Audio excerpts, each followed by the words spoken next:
But beyond that, there are these soft skills that employers look for, things like leadership, problem-solving skills, analytical skills, being a strong collaborator, having a positive attitude. Those are the skills that employers can't teach people. So they are really looking for someone who brings that set of skills into their team or into their organization.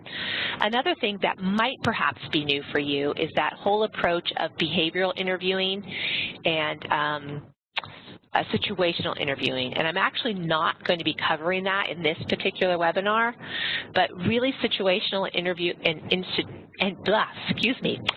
situational and behavioral interviewing are those interview questions like, tell me about a time when, or give me an example of a time when. So those are specific questions where an employer is asking you to identify a specific example or a time in your work experience where you dealt with this particular situation. And then what they want to know is, how did you handle it specifically? And that's how you want to answer the question. You really want to tell them, here's what I did in this particular situation.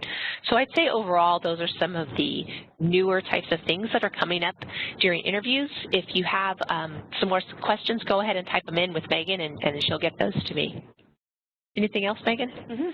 Yeah, we actually had a couple questions come in asking, this is a tricky one, how do I talk about my biggest weakness? Oh my gosh, I so knew that that question was going to come up.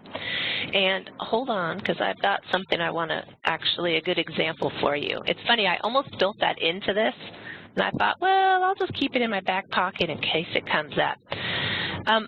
How many people have actually been asked that question in an interview? If you can raise your hand or type that in for Megan. I'm always curious. I feel like that's one of those questions that we